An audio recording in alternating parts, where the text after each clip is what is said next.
گلو کسین جی پکێکی veqetiyane dê ji qanûna nû Sûdê werbigirin piştî ragihandina helweşandina pekekê ji aliyê Abdullah Öcalan ve çavên hemûyan li ser detayên qanûna çareseriyê bûn. Ji avabûna pekekê 48 sal û ji destpêkirina tepkoşîna çekdarî 42 sal derbas bûn. Di vê navberê de 50,000 mirovan jiyana xwe ji dest da. 5 milyon Kurd ji gundên xwe koçber bûn. 17,000 kes jî bûn qurbaniyê kuştinên kiryarê wan nediyarî yanî îfarî meşhûr.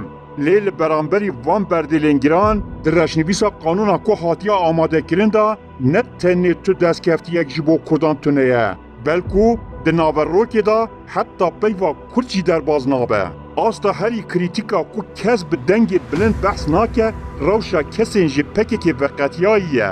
Ji sala 1980 heta îro nêzîkî 25,000 kes ji rêxistinê veqetiyan e û niha li Herêma Kurdistanê û Ewropa dijîn. Veqetîna herî mezin di salên 2004 û 2005 de rûda.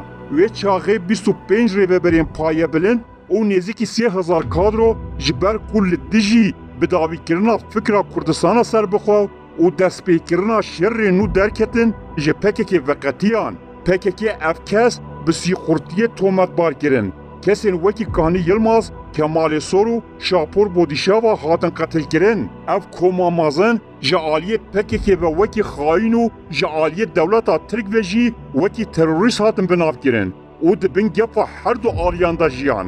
Ya balkêş ew e ku ev kesên ku li dijî şer derketibûn nikarin ji qanûna nû ya ku dê derkeve Sûdê werbigirin. Ji ber ku qanûn kadroyên berî sala 2005 tev li PKK bûne nagire nav xwe. Li gorî îddiayan Öcalan ji dewletê daxwaz kiriye ku qanûn rêveberên berê negire nav xwe. Rêveberiya PKK jî bi gotina eger ew vegerin dê çi cudahiya me wa bimîne. Nexwastiye ku kesên veqetiyayî vegerin Tirkiyeyê. Di encamê de Öcalan û PKK ji bo tola xwe ji van mirovan helînin rê li ber vegera wan a bo ser axa bav û kalan girtiye. Heta ew kesên ku dikarin Sûdê ji qanûnê werbigirin jî cezayên wan dê ji bo 5 heta 10 salan bê paşxistin. Wate jiyana wan dê ji bo salan dibin kontrol û gumanê de rehîn bimîne.